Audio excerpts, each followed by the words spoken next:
Allez, bonjour à tous. Du coup, je vais faire finir sur ce cercle-là. La dernière fois, on avait vu comment lire celui-là. Donc là, on intègre ici la matière, les 6 couleurs de l'arc-en-ciel. Donc c'est la matière. Hop, après on fait l'autre côté. Avec le violet, on traverse, on le fait dans l'autre sens. Et là, on a l'esprit. Donc là, on a les 12 couleurs en fait. Enfin, il y a 8 couleurs sur 12 cases. Et après, je l'ai fait ici sur le cycle droit. Donc ça, c'est le cycle avec l'indigo et le rose, donc c'est le cycle compris. Et ça, c'est le cycle de la matière, pas compris. Et alors, du coup, j'ai refait un rond de 8, et j'ai refait le même procédé. C'est-à-dire que je me suis dit, la matière, c'est toujours en bas à droite. Je place mes couleurs de l'arc-en-ciel, mais dans 8 cases. Et là, du coup, il me restait 2 cases. Donc ces 2 cases-là, c'est forcément la dualité, le j'aime pas qui vient dedans. Après, fait intéressant, c'est qu'en faisant ça, on sait que, par exemple ici, on perd le rouge et le orange, et donc ça fait cette fameuse truc qu'on avait quand on était gamin, c'est j'aime un peu, beaucoup, passionnément, à la folie, et pas du tout.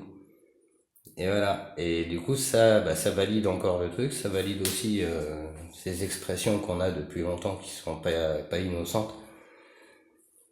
Après, là, on a nos 2 cycles. Donc, 2 cycles dans les couleurs, là, c'est plutôt pas compris. Là, c'est compris. Mais ces 2 cycles, ils sont la précession des équinoxes. Donc, j'ai remis les signes du zodiaque à la place. Et en fait, j'ai placé le cancer. Donc, comme j'avais fait sur les photos, mais là, pour YouTube, du coup.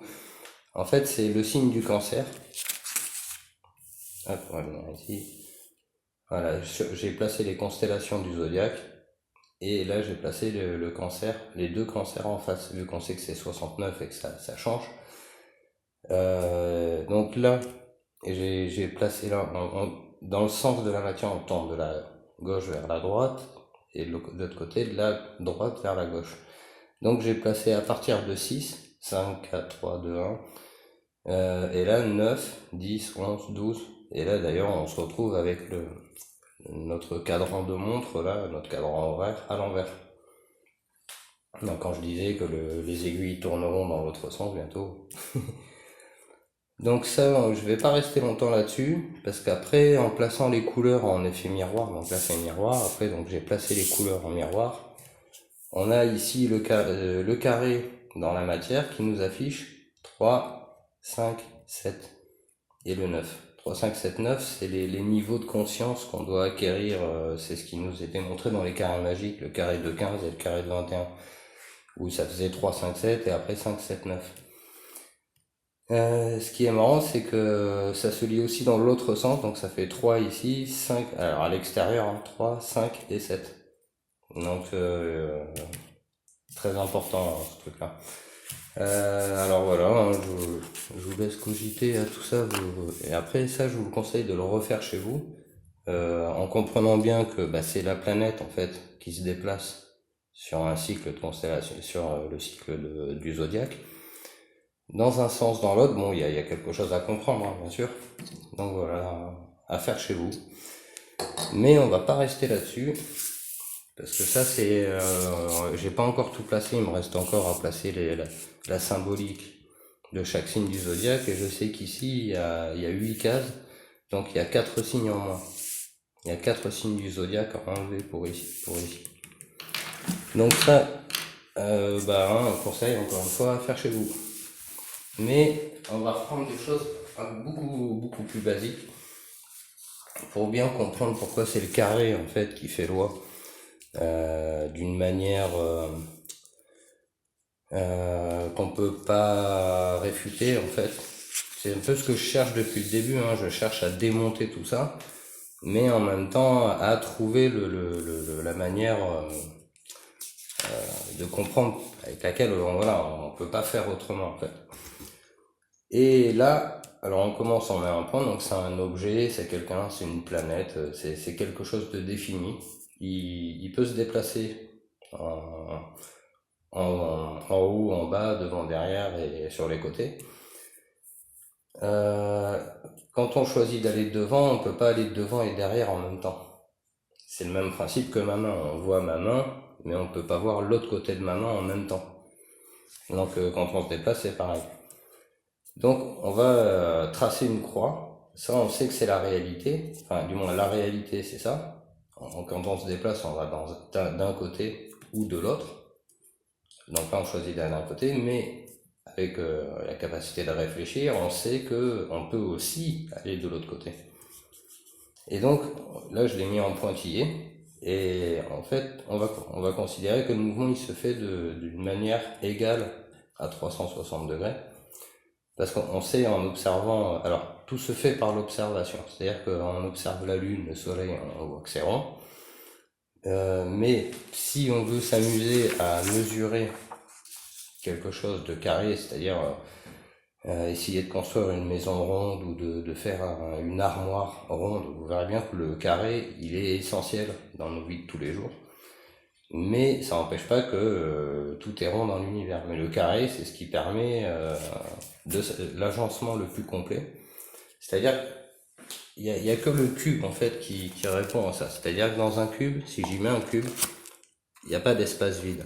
C'est le volume qui remplit le mieux un autre volume égal à lui-même. Alors du coup, là tout est équilibré et ça permet d'agencer comme ça, devant, derrière, d'une manière équilibrée.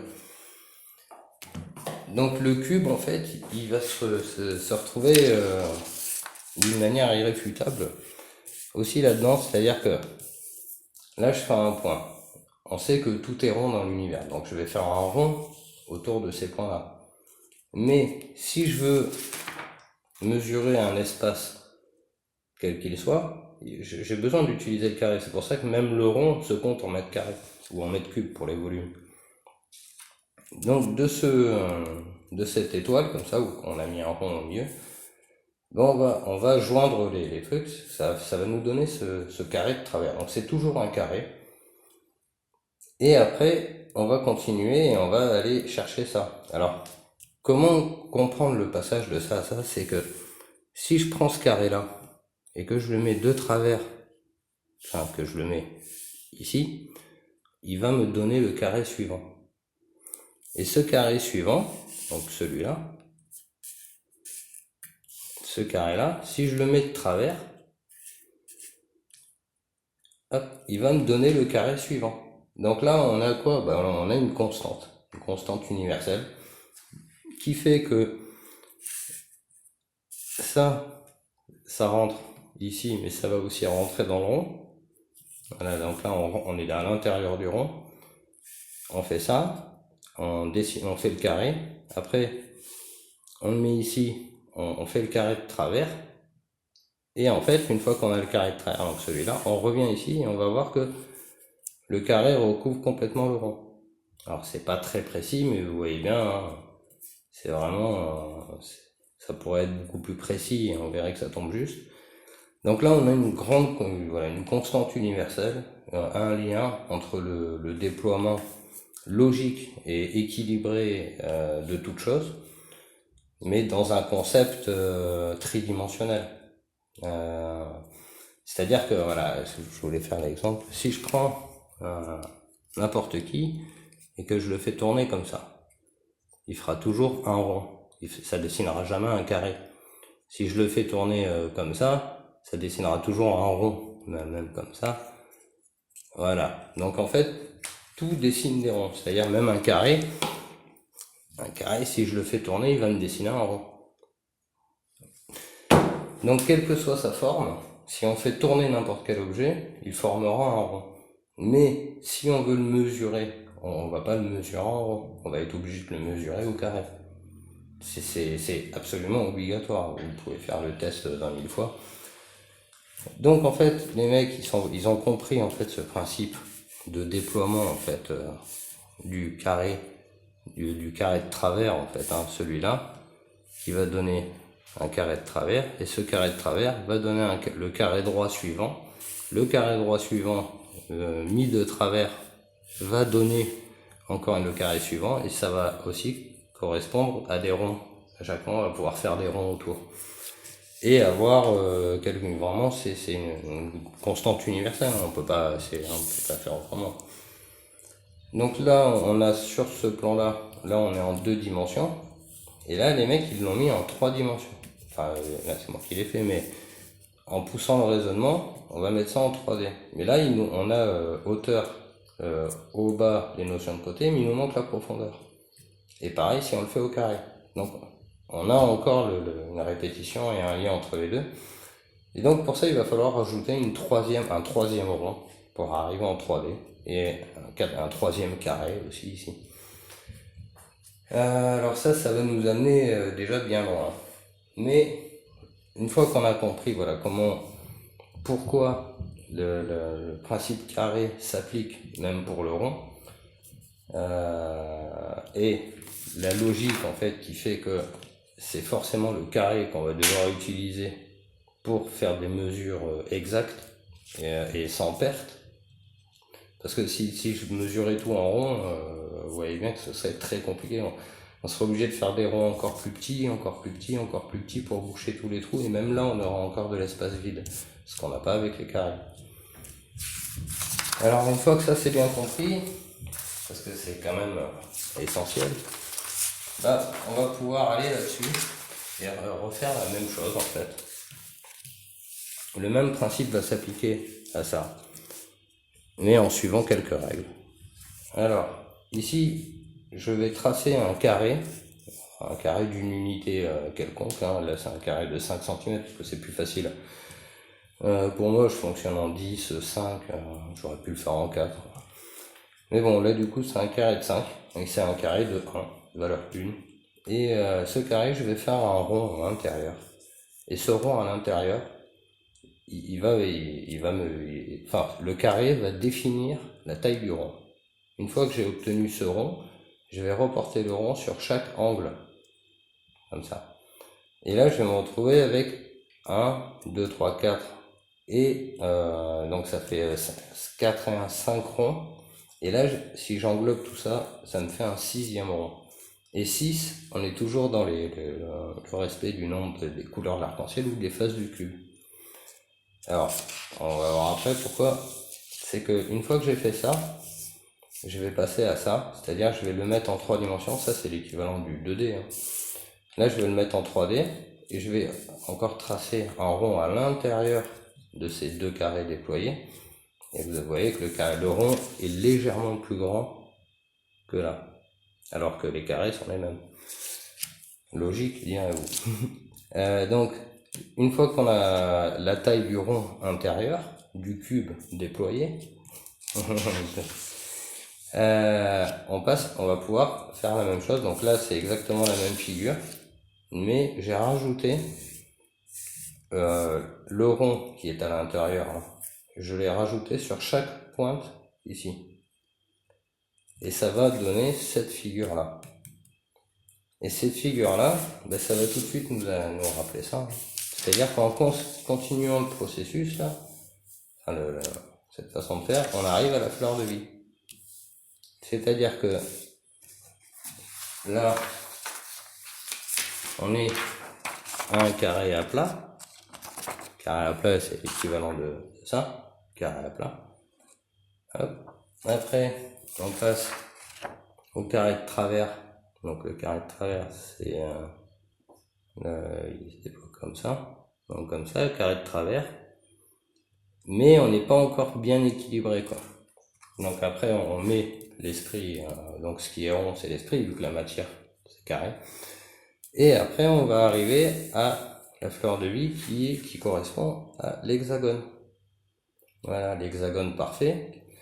Et cette fleur de vie, elle va, une fois qu'on a compris l'hexagone, etc., ça va nous montrer le cube à l'intérieur du cube. Et le cube à l'intérieur du cube, on peut dire que le cube à l'intérieur du cube, nous on comprend c'est de l'esprit, donc c'est le rond qui est ici, le carré qui est à l'extérieur, le volume, c'est ça. Et après, si ça je le mets en hexagone et que je refais des ronds à chaque fois autour, comme j'ai fait ici, alors là c'est le carré de travers et après on passe à l'hexagone. Voilà. Donc en fait tout le chemin en fait il se résumerait à ça, ça et ça. Comme ça. Voilà. Ça. Ces trois phases, en fait, ces trois visions du cube. Alors le cube, il fait référence, encore une fois, bah c'est des grandes leçons. Même on peut le voir en bas, là, c'est pas mal. Bah oui, le cube blanc au milieu du noir. Hein. Ouais, c'est pas mal ça. Hop. Et en fait, ce cube à l'intérieur du cube, c'est un volume dans un volume. Donc, j'ai un volume, et je mets un volume dans le volume. Super. Maintenant, si je prends un volume et que je mets la planète à l'intérieur, voilà. Donc ça, c'est un volume, et ça, bah, c'est l'espace qui entoure le volume. Donc on va dire que c'est notre système solaire ou l'univers tout entier. Maintenant, si je mets un bonhomme ou quelqu'un comme ça, si je mets quelqu'un sur la planète Terre, ce quelqu'un, il peut se déplacer d'une manière tridimensionnelle, il est mesurable d'une manière tridimensionnelle. La planète Terre, elle est un objet tridimensionnel, mesurable, pareil, et autant lui il se déplace dessus, que ça peut se déplacer dans son environnement. Vu que la planète, elle n'est pas dans rien, la planète, elle est dans un univers, donc l'homme sur Terre, il se déplace sur Terre, et la Terre, elle se déplace dans son environnement.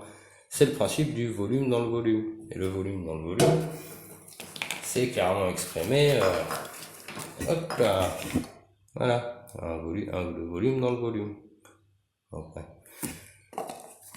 Donc cette logique du cube, à l'intérieur du cube, avec les effets d'optique qu'on peut y trouver, la symbolique qu'on peut y trouver, ça va être difficile de le faire autrement. Trouvez-moi la loi du losange, la loi la loi de, pas l'hexagone du coup, parce que l'hexagone c'est dans la loi du cube, mais la loi du triangle ou de n'importe quelle forme géométrique, ça marchera pas. Alors après on peut l'avoir aussi avec ça, là j'avais refait ce truc là. Donc là on est de carré, là on est de travers, et puis après on arrive à l'hexagone. Ça c'est l'hexagone, la vision de travers, et la vision à plat. Voilà.